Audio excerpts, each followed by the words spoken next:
陳達去打史家莊啊，點知就唔夠史進打，就俾史進逐咗去。史進呢頭喺度高高興興飲酒啦，嗰頭山寨上邊呢，朱武、楊春兩個擔心緊，個心15、16都唔知點，就叫小嘍囉就快啲再探聽下消息啦。你嚟啦！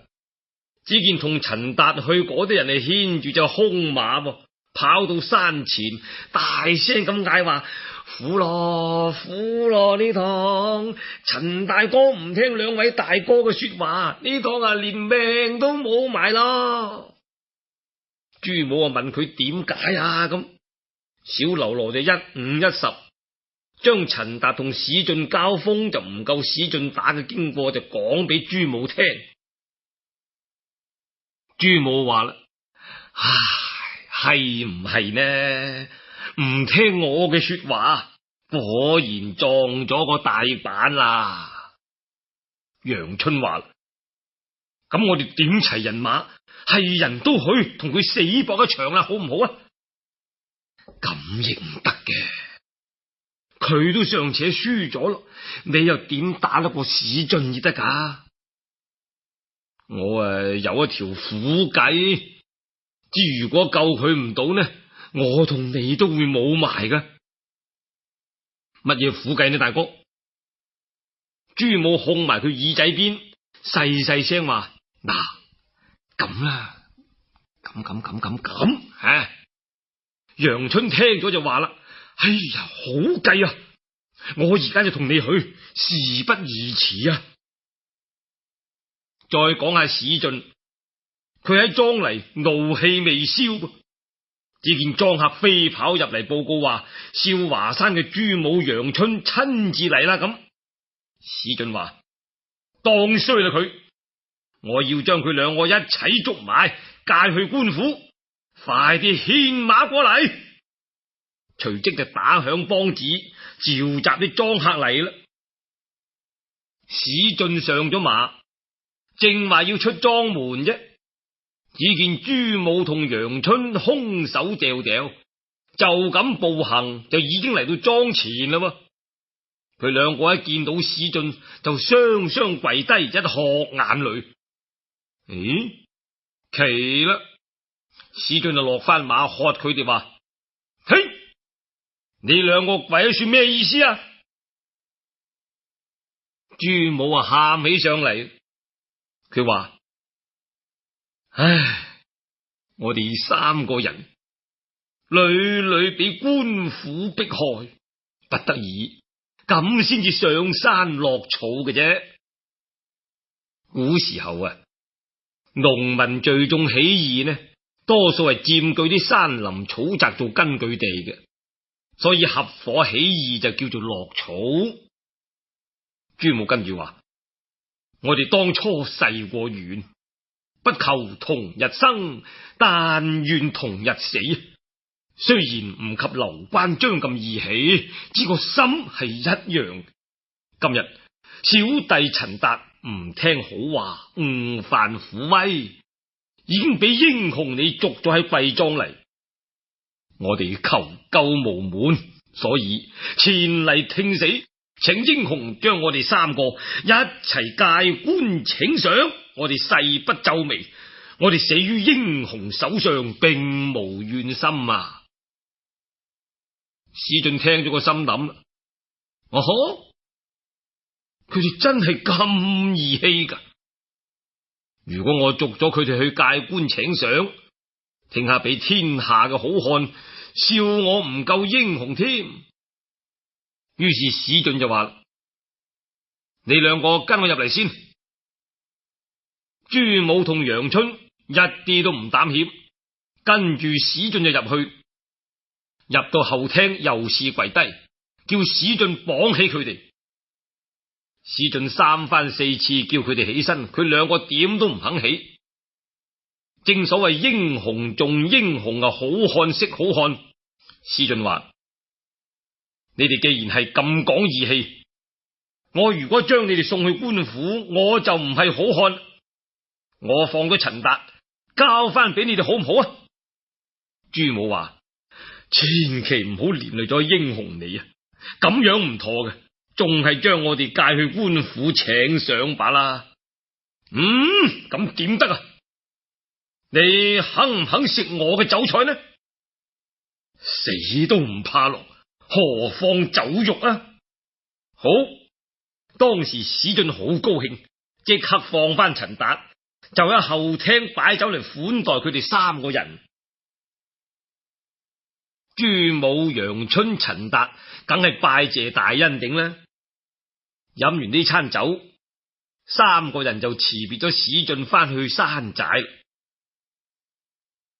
朱武佢哋三個人翻到去山寨坐定之後，朱武話：哎呀，如果唔係呢一條苦計啊，我哋仲點有命喺樹啊？難得史進為咗義氣放咗我哋，過幾日我哋都要準備啲禮物送去，答謝佢呢個救命之恩至係㗎。唔講咁多囉嗦嘢啦，過咗10幾日，朱武佢哋三個人包好咗30兩金條，差2個小嘍囉，趁住有晚冇月光就送去史家莊。當晚初更時分，嗰2個小嘍囉各敲門啦。莊客就報告俾史進知，史進唔知咩事，個嗱嗱聲就撈翻件衫出嚟，問個小嘍囉話：有咩事啊？小嘍囉話：3位頭領叫小人帶咗一啲薄禮嚟，酬謝大郎你不殺之恩，請唔好推卻，望大郎笑納。講完就攞啲金條出嚟送俾史進。史進初時都推咗一下，收尾佢諗，既然好意送到嚟啦，都係受落好嘅，於是就收落咗啲金條，叫莊客擺酒啊款待嗰2個小嘍囉，飲到半夜，然後就攞咗啲銀出嚟打賞俾佢哋，叫佢哋翻去。又過咗半個多月，朱武佢哋3個人商量好，將搶翻嚟嘅一串好大粒、好靚漏嘅珍珠，使個小嘍囉漏夜送去史家莊。史進呢又受落咗。再過咗半個月，有一日史進個心諗，難得佢哋3個頭領咁敬重我都要揾啲禮物送翻俾佢哋至得噶。第二日，佢親自去縣城就買咗3匹紅錦，叫莊客請個裁縫啊做成3件紅錦襖，又揀咗3隻大肥羊煮熟咗，裝好就派人送去啦嘛。叫邊個送去呢？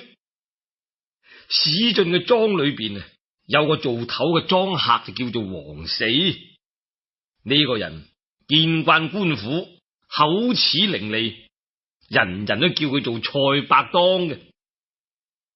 史進就叫佢同一個得力嘅莊客擔起擔禮啊，送去少華山。佢2個人去到山腳，小嘍囉就問明咗底細之後，即刻就帶佢哋上山寨啦。朱武佢哋3個頭領見到好歡喜，收落咗紅錦襖同埋肥羊酒禮，打上咗10兩銀俾莊客。王四佢哋2個每人都飲咗10幾碗酒先至落山。翻到去莊就回覆史進話：山上嘅頭領多多拜謝啊！從此之後呢，史進就時時同朱武佢哋3個人來往，周時使王四送啲禮物上山寨。嗰3位頭領亦都不歇咁使人送啲金銀財寶俾史進。日子又過得好快，就嚟到8月中秋啦。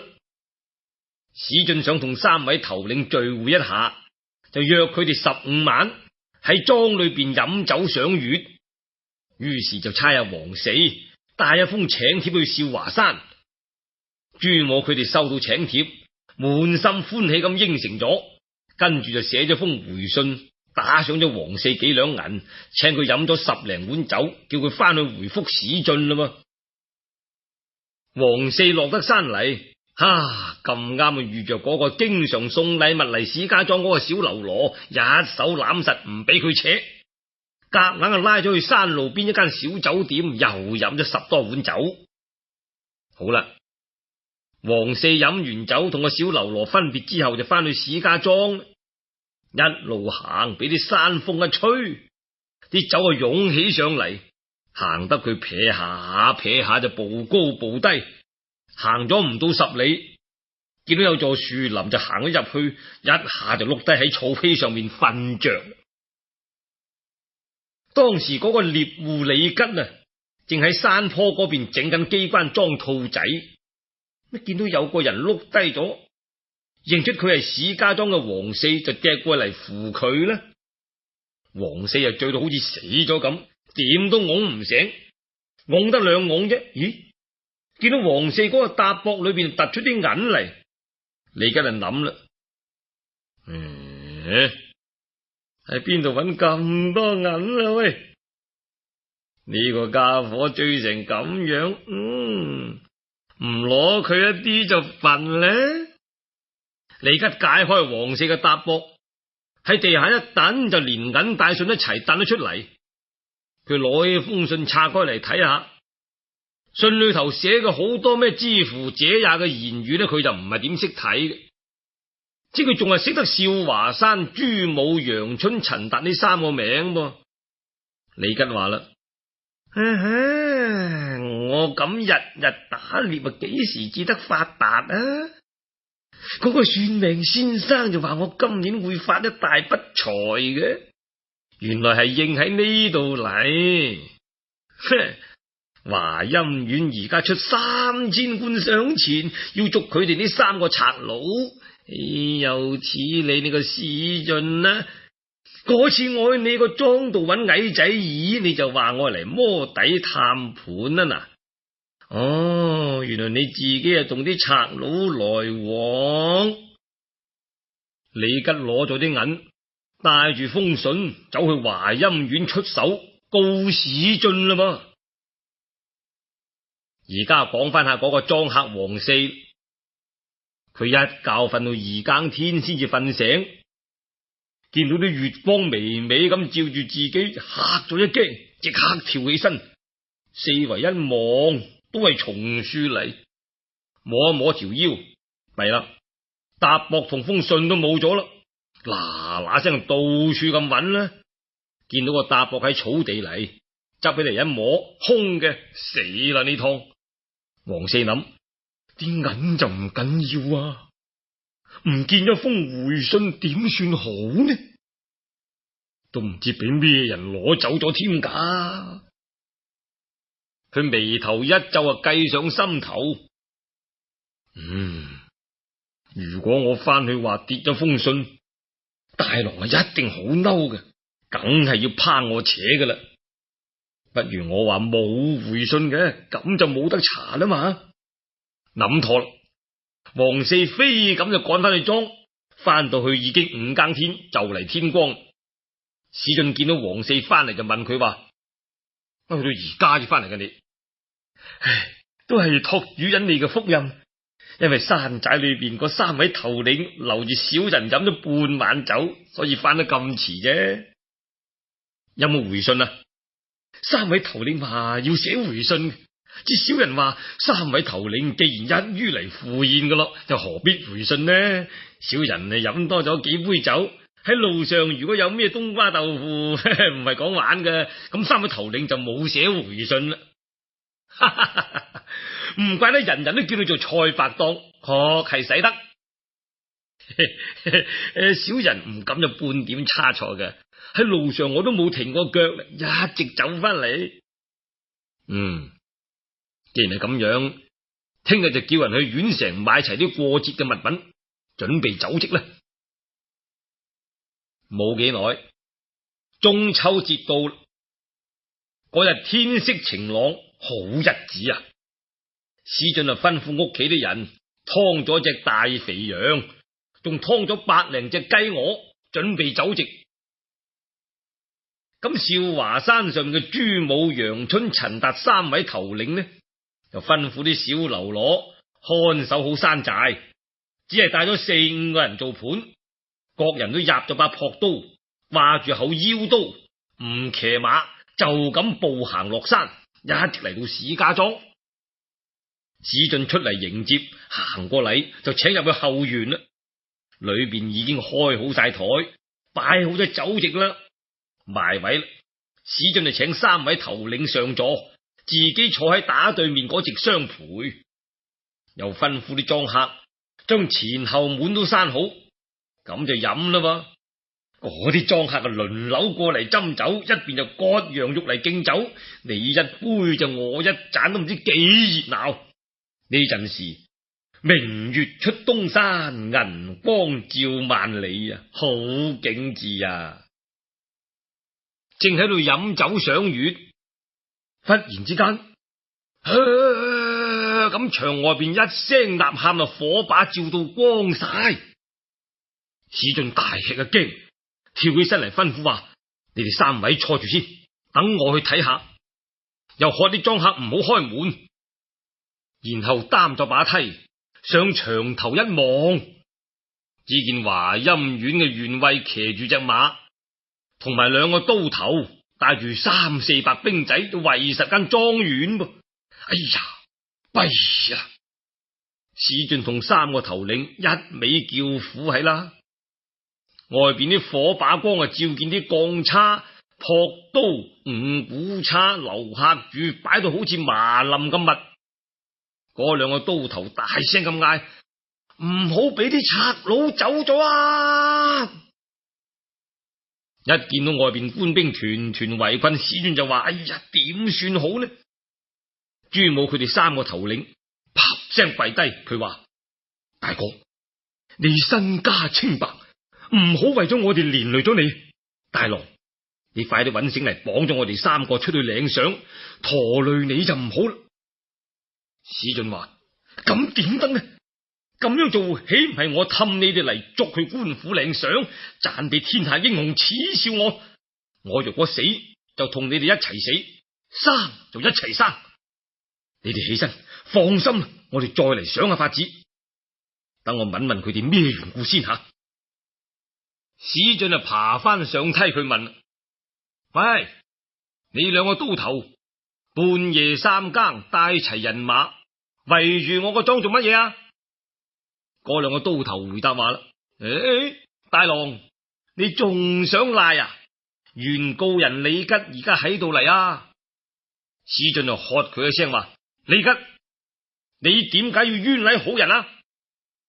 李吉就話：大郎，我本來唔知嘅，唯因喺樹林裏邊執到王四帶翻嚟俾你嗰封回信，我即刻送咗去俾縣官睇，咁你事幹就穿煲啦嘛。史進禮轉頭問王四話：王四，你話冇回信嘅，點解又有回信啊？皆因小人一時飲醉咗，賴低咗封回信啫。畜生，而家點算呢？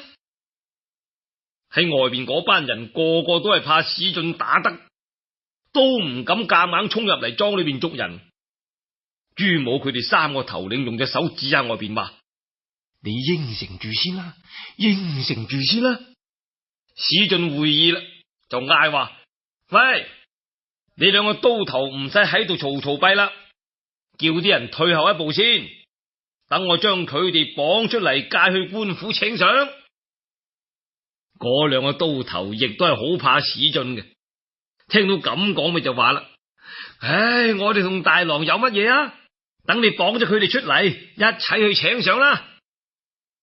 史進落咗梯，翻到大廳，叫王四嚟，帶咗佢入去後園，一刀就將佢劏咗，然後叫齊啲莊客，將屋企啲金銀細軟冚唪唥執拾好，一邊呢就點起幾10支火把。史進同埋3位頭領全身披掛，帶齊刀槍，叫啲莊客打好包袱，一下就將莊後嘅草屋點着火。外邊啲人見到裏頭起火唄，都嗱嗱聲趯嚟後邊睇啦。點知史進又喺中堂放起火嚟，跟手大開莊門，吶喊一聲：哇！咁殺出嚟啦！只見史進行頭，朱武、楊春居中，陳達在後，帶住班小嘍囉同莊客一衝一撞，指東殺西。史進係隻猛虎嚟噶嘛，點頂得住佢啊？佢殺開條路，衝咗出嚟，兜口兜面就撞正兩個刀頭同李吉。史進一見佢哋就心頭火起啊！正所謂仇人見面就分外眼明。兩個刀頭見到哇，唔對路啊，掉頭就走。李吉正話想鬆人，史進早就趕到啦，手起一刀將李吉啊斬做兩決。嗰兩個刀頭趯咗冇幾多步啫，俾陳達、楊春追上去，一人一刀就攞咗佢兩個條命。帶隊嚟嗰個縣尉就嚇到面都青晒，騎住馬飛咁就跑咗。嗰班士兵仲邊度敢上前噶？執翻條命仔緊要咯，各有各掟啦。史進帶住一幫人，一邊殺就一邊走，啲官兵唔敢追，散晒。史進佢哋就係咁一路翻到去少華山，上咗山寨，朱武即刻吩咐小嘍囉劏牛殺馬，飲酒賀喜。呢啲就唔講佢咁多。一連過咗幾日，史進就諗啦噃，我一時要救呢三個人，放火燒咗自己嘅莊園，雖然話帶翻啲金銀財寶貴重嘅嘢出嚟，啲家私房屋粗重雜物冚唪唥都冇晒，佢個心好躊躇，覺得喺少華山嚟冇收嘅噃。有一日，佢同朱武哋講：我嘅師傅黃教頭喺關西經略府做事，我早就想去揾佢噶啦，皆因父親死咗冇去成。今日我嘅家財莊園都冇晒啦，我而家要去揾佢。朱武佢哋三個就話：阿哥你咪去啦，就喺我哋山仔過下先至算啦。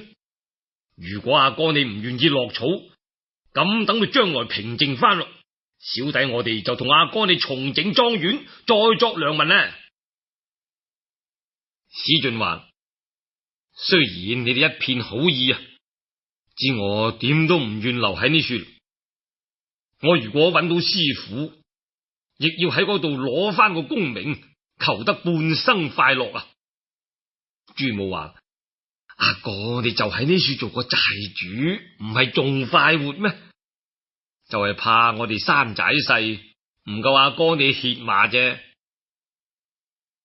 我係個清清白白嘅好漢，點肯話將父母俾我個身體嚟玷污噶？你勸我落草，唔好再提啦。再住咗幾日，史進一定要走，朱武佢哋點留都留唔住。史進呢次走啊，係自己一個人走，佢帶上山嘅莊客都留喺山寨裏邊嚟，佢自己亦只係帶咗些少散碎嘅銀兩，執咗個包袱，其餘多出嚟嘅嘢全數寄存喺山寨裏邊嚟先。嗰日，史進頭戴白色嘅范陽帽，身穿一件白綾絲戰袍，腰束一條玫紅贊線搭膊，打好青白相間嘅腳掹，着一雙多爾麻鞋，腰間掛一把雁翎刀，孭好包袱，揸住一把朴刀，辭別咗朱武佢哋三個頭領就起程。朱武佢哋同一大班小嘍囉一直將史進送到落山，然後灑淚分別啦。咁史進呢，曉行夜宿，飢餐渴飲，一路向住延安府行，足足就行咗半個月有多，就嚟到惠州。呢度惠州啊，亦有一個經略府嘅噃。莫非師傅黃教頭就喺呢度嚟？好，史進就一於入城睇下先。呢一座惠州城，亦係有6街3市啊，好熱鬧下嘅噃。史進入到城，見喺路口有一間小小嘅茶坊，就入去揾個位坐低。個伙計過嚟問：客官飲咩茶？泡茶啦。好咧，個伙計沖咗碗泡茶放喺史進面前。史進問佢話：呢樹經略府喺邊度嚟噶吓？呢前面冇幾遠就係啦。哦，借問一下，經略府裏邊有個東京嚟嘅教頭王進係嘛？經略府裏邊嘅教頭就多咯，有3、4個姓王嘅，咁就唔知邊個係王進咯。個伙計說話未完，只見有個大漢噔噔噔噔大踏步行入嚟茶坊。史進望下佢，係個軍官咁嘅模樣。呢個人啊，生得面圓耳大，鼻直口方，成面長住連腮鬍鬚，身長8尺，腰闊10圍啊！呢個人入到茶坊坐低，個伙計就同史進話啦：啱啦，客官你想揾黃教頭啊嘛？你問聲呢個提轄啦，佢邊個都識嘅。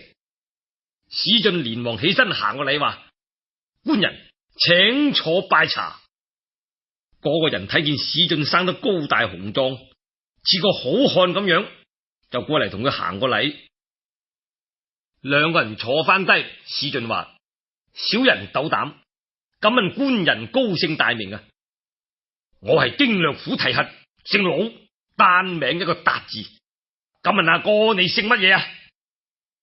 小人係華州華陰縣人士，姓史名進。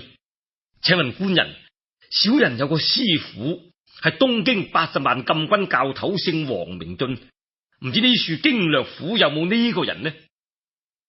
阿哥，你莫非就係史家村咩九紋龍史大郎係嘛？就係小人啦。哎呀，聞名不如見面，見面勝似聞名。你要揾黃教頭，係咪就喺東京衝撞咗高太尉嗰個王進啊？就係佢啦。我亦聽過佢個名，不過嗰個阿哥唔係呢處。我聽講佢喺延安府老沖經略相公嗰處做事。我呢處惠州係小沖經略相公鎮守，嗰個人唔係呢處啊。你既然係史大郎，我聽過你個好名聲，你同我一齊出街飲杯酒好嘛？老提轄拖住史進隻手行出茶坊。老達擰轉頭話：喂，伙計，茶錢我聽日同你找數。提轄走啦，得啦，你幫你走咗我嘅咩？兩個人手拖手就行出咗茶坊，出街行咗30-50步，見到有笪空地，成班人圍住緊呢處。史進就話啦：阿哥啊，我哋過去睇下嚟。於是就分開啲人行入去睇下咯。見到喺當中有個人掹住10零條軍棒，地下呢就用個托盤擺住10幾個膏藥，插住個指標喺上邊。原來係走江湖玩槍棒賣膏藥嘅。史進望下個人，原來識得佢嘅噃，係邊個嚟呢？原來係教史進開山嘅師傅，叫做打虎將李忠。史進就喺人叢裏邊嗌聲話：師傅啊，好耐冇見啊！李忠就話：賢弟，你點解嚟到呢處啊？老提轄就話啦：既然係史大郎嘅師傅，嚟同我一齊去飲3杯。李忠就話啦：等小人賣完膏藥，攞到錢啦，一齊同提轄去啦。邊個咁得閒等你？去就一齊去。呢啲都係小人嘅衣食，冇辦法啦。提轄你行先，小人等陣嚟揾你。賢弟啊，你同提轄行先嚟。老達就心急，將嗰啲睇熱鬧個人拱下就拱開佢哋，鬧佢哋話啦：你哋班友仲唔請嘛？唔請我就打。嗰班人見到係老提轄咩，聲都散晒。李忠見到老達咁兇猛，敢怒不敢言啦，只好陪笑話：你真係性急。於是即刻執拾好啲行頭藥箱，寄存好啲槍棒，3個人轉彎抹角，就嚟到惠州橋下邊一間潘家有名嘅酒店，飲呢一餐酒。點知惹出一件大事？究竟乜嘢事呢？下次再講。